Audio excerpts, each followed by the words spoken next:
Երևանի սիրտը խոցված է։ Կասկադ համալիրը, որը խորհրդային հասարակարգի փլուզումից հետո կիսատ է մնացել, կվերակառուցվի գործարքով, շինություն, բնակելի համալիրի դիմաց։ Իսկ երևանցին միայն տեղեկացավ, որ GTB Development ՍՊԸ-ն 20 միլիարդ 46 միլիոն դրամի ներդրում կանի և ճակերտավոր կփրկի Կասկադը։ Աջ կողմում բնակելի համալիր և այլ համալիրներ կկառուցվեն։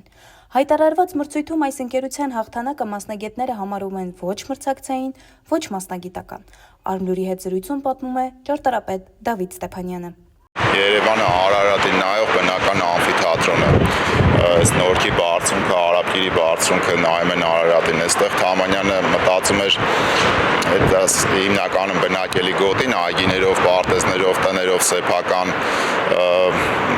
ուղղված լինեն Արարատին, ներքևը լինի մշակութային հատվածը։ Պարոն Ստեփանյան, համաձայն Երևանի քաղաքապետարանի ընդունած նախագծի, որոշ ժամանակ անց այստեղ վեր կխոյանա Կասկադ համալիրի նոր մանրակերտը, եւ դուք լինելով ճարտարապետ, ուզում եմ բացատրեք հանրությանը, թե նոր մանրակերտ ինչպես կաղավաղի Երևանի պատկերը։ Կասկադը ճարտարապետական և նաև արվեստի բարձր ստեղծագործություն է, որը անավարտ է մնացել։ Հետևաբար պետք է ավարտին հասցվի, ամբողջացվի հեղինակային նախագծով։ Այսինքն ստեղծագործողի միտքը անավարտ թողելը նշանակում է ինքնին աղավաղել ստեղծագործությունը։ Պատկերացրեք մի գեղարվեստական երգ անավարտ մնացած, որը հեղինակը, ասենք, սևագրի վրա ամբողջացրել է, բայց տպագրվել է մի հատորը, ու հանկարծ երկրորդ հատորից ինչ-որ սկսվի ուրիշ ձեռագրով այլ բան, այլ ավարտ։ Այստեղ արժի նշել, որ տեսեք 50-ամյակի ժամանակին, այսպես որ ասում են 50-ամյակի հուշարձան, այս կոթողը իրականում գաղտնագրվել է իբրև հայոց պետականության հուշարձան, իր բոլոր խորհրդանիշերով, եւ սովետական որևէ դրվագ չկա այնտեղ։ Նույնը Կասկադի պարագայում։ Զարմանալի է, որ այդ տարիներին 70-ականներին առհասարակ խորհրդային շրջանում ազգային ձեռագիրը, ազգային ճարտարապետությունը իր ամբողջ պատմության մեջ, հայոց պատմության մեջ ունեցավ իր առավելագույն վերելքներից մեկը։ Եթե նշենք, ասենք, զարգացած միջնադար, վաղ միջնադար եւ խորհրդային շրջան, այդ 7 դարը մեկ վերելքների մեջ է եղել։ Ու հիմա ինչքան էլ փորձում են սա այսպես փոքրացնել, ներկայացնել իբրև սովետականի ժամանակվա կեղծ ազգայնական գաղափարախոսություն, այդ ամենը մեղմ ասած ծիծաղելի է, որովհետև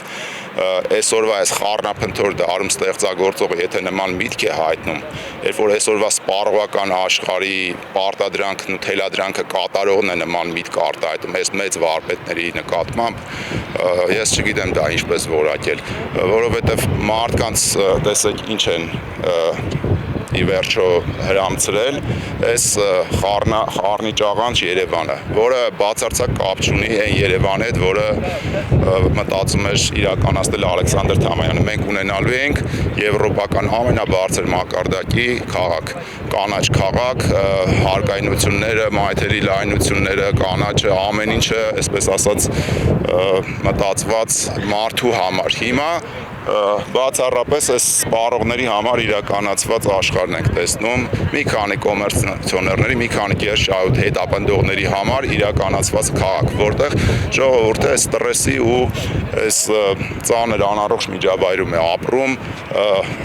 իդեպ նաև արժե համակարգ կոտրող միջավայրում է ապրում ու այդպես ճարտարապետությունը իբրև կրթություն նաև ներկայացնում է իր տեսլականը ժողովրդին։ Եթե մենք ունենալու ենք, այսպես ասած, իրական կրթություն, հիմա այս ձևական ցանցար կրթությունը, որ ասում են մոդայիկ է, այս պատկերացրեք, այս նույն պատկերի ավելի էսենց ուռճացված տարբերակն է լինելու։ Այստեղ կառուցվելու է հերթական կոմերցիոն բարձրահարկը, խզում է լինելու պետականության կոթողի եւ Կասկադի հուշահամալիրի միջև, կառուցապատողին, այսպես ասած, որ նվեր է անում այս բարձրահարկը, այնտեղ այն հարակից հատվածում թույլատրելու են հերթական բարձրահարկ կառուցապատում իրականացնել, որպեսզի իր գումարը աշխատի, այսինքն նորից տեսարանը փակվելու է, նորից ծմակս վերաշատ տարածք, երխիտ տարածք, Երևանը ծանրաբեռնվելու է էլի այս մարզերի բացի թողի ֆոնի ներքո,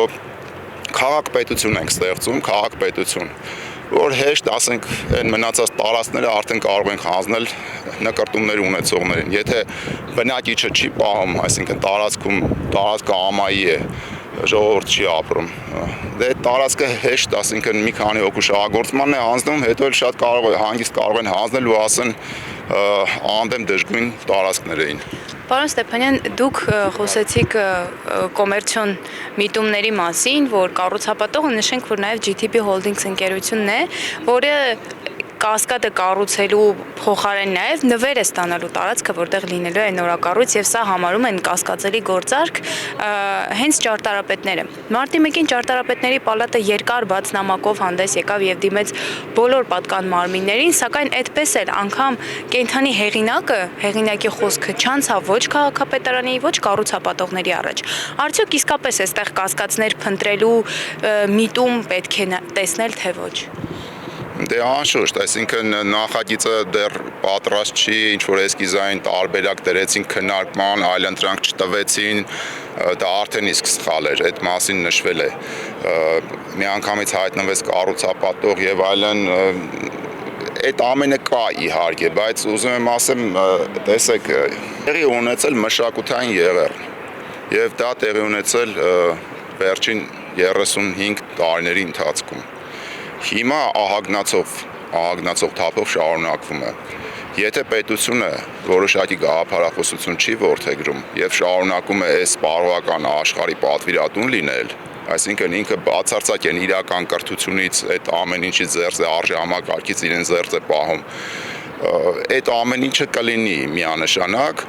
բայց միևնույն ժամանակ ուզում եմ նշել, որ դա այս ամենից շատ ավելի երկրորդական հարց է, այսինքն տարածքը պետք է մնա անաղարտ կանաչ եւ կասկադը պետք է կառուցվի։ Հիմա թե ով կկառուցի, ինչպես իհարկե հեղինակները կան, այսինքն հեղինակներից մեկը կա Կենթանի Ասլան Մխիթարյանը, նա էլ պետք է ստանձնի կասկադը իր անաղարտ վիճակով ավարտին հասցնելու ծրագիրը։ Այդտեղ նշվել է ճարտարապետների միությունը նշեց հեղինակային իրավունքների խախտում, ժառանգների հարցը եւ այլն, այդ ամեն ինչը կա։ Դե կոռուպցիոն ռիսկերն էլ այս ամբողջն է, ախր այս մի դրվագը չի այդ կոռուպցիոն ռիսկի տակ է,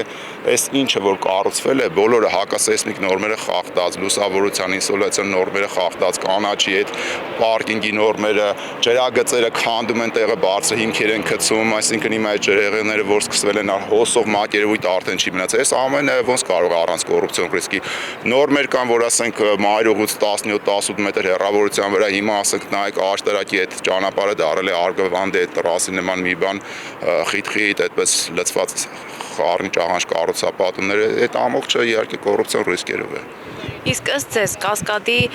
շուրջ ծավալվող այսքան խոսակցությունները, այսքան զարգացումները,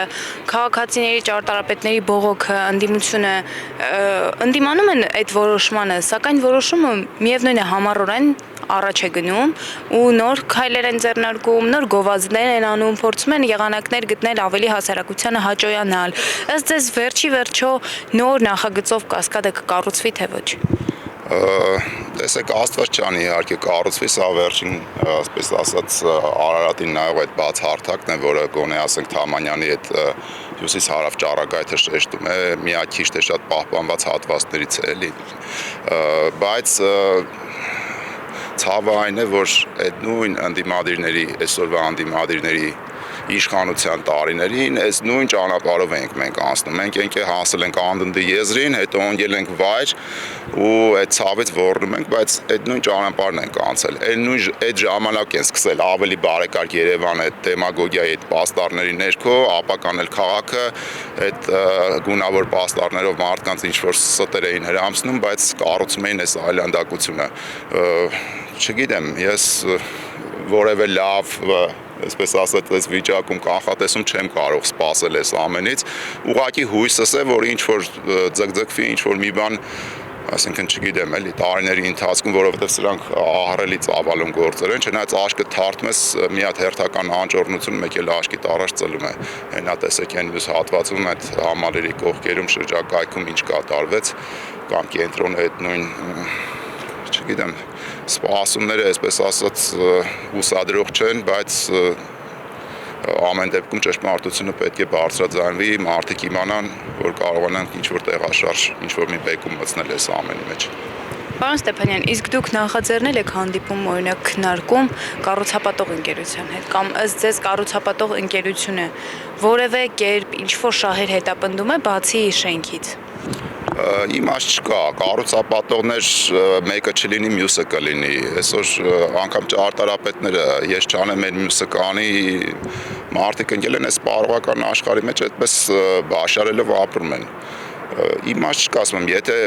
վերևից ներքև այդ շարժումը, այսինքն ճիշտ չի ուղղորդվում, մենք հիմա ներքևից վերև ինչքան էլ փորձում ենք դա բեկում տալու համար պետք է մի հատ մեծ համաժողովրդական շարժում ստեղծել, դա ուրիշ ելք չկա այս ամենի դեմ։ Եթե պետությունը չի ծրագրում, չի որդեգրում այդ ճիշտ ճանապարհը, այս մի կառուցապատողը չլինի, այն մյուսը կլինի։ Պարոն Ստեփանյան, նույն կառուցապատող ընկերությունը, որը փորձելու է Կասկադ համալիրի նոր մանրակերտը սարքել, քայլեր է անում Կոմիտասի շուկան սեփականաշնորհելու եւ տեղում բարձրահարկ կրկին բնակելի համալիր կառուցելու համար։ Այս դեպքում խոսենք Կոմիտասի շուկայից, որքանով է Կոմիտասի շուկայի շենքը, որը պատմական արժեք է Երևանի համար, այս գործարքը վտանգում Երևանի պատմությունը, այսպես ասեմ։ Տեսեք, ճարտարապետ Գրիգոր Աղաբաբյանի կառույցն է կրկին ծածկած շուկայի հեղինակի, որը նաև մեր բազմաթիվ լավ արժեքավոր կառույցների հեղինակներից է։ Շատ, այսպես ասած, վատ գործընթաց գնաց, երբ որ սկսվեց նախ եւ առաջ այդ հուշարձանը ապականվեց, շուկան ու տեղը սուպերմարկետ բացվեց, հետագայում Կոմիտասի շուկայի դիմաց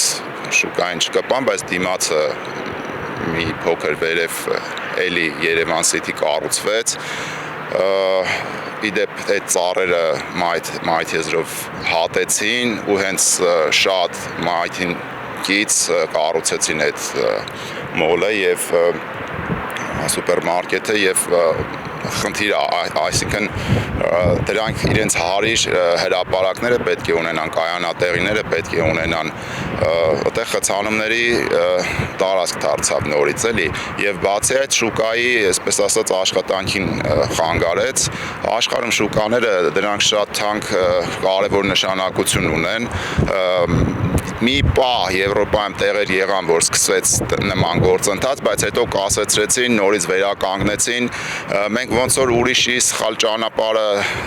նայում ենք, տեսնում ենք ոնց գնաց ընկավ փոսը, հետո դուրս եկավ, մենք գնում ենք նորից այդ փոսը հետևից կուրորեն ու հետո էլ դուրս չեն գալիս, որտեղ այնտեղ օրենքի երկիր են, այնտեղ պատմամշակութային ահռելի ժառանգություն կա, դա իդեալական խնամված, շատ սրբորեն պահված, իսկ մենք այդ ամենը չունենք։ Այս վերջի տարիներին էր ինչ որ Սարդարապետից հետո ինչ որ մի փոքր կտոր Հայաստանում ստեղծեցինք ու շատ արագ ինքներս էլ ապականեցինք։ Ասեմ, շուկաները իրենք նաև մշակութային տարածքներ են, որովհետև այդ մարդիկ գնում են ի վերջո այնտեղ հաղորդակցվում են, դա միայն սպառողականության տարածք չէր, այնտեղ գյուղացիներն էին գալիս իրար ծանոթներով հանդիպում, զրուցում, հատկապես մեծ հասակների համար, դա լիցքաթափելու տարածք էր, դա մշակույթի տարածք էր, ինչ ասեմ, նորից այդ կարող եմ ասել նույն պատմությունն է, կերխտացնում են քաղաքը եւ ծանրաբեռնում մարդկանց առօրյան դժվարացնում, ծանրացնում, սարքում են այսպես մենակ իրենց այդ նեղ նյութական հոգսերով տառապող մարդկանց աշխարհ։ Սա է ամենը եւ ասեմ քաղաքը նորից որ ամբողջ Երևանը եւ Հայաստանը նույնպես կառուցվում է բացառապես մի քանի խոշոր կոմերցիոներների շահերից ելնելով։ Նրանք էլ աթոռավարում են հիմնականում, նրանք էլ ասենք իրենց գործարքներն են իրականացնում ու ժողովուրդը փաստացի դուրս է գալիս սպասարկող այդ ամենին։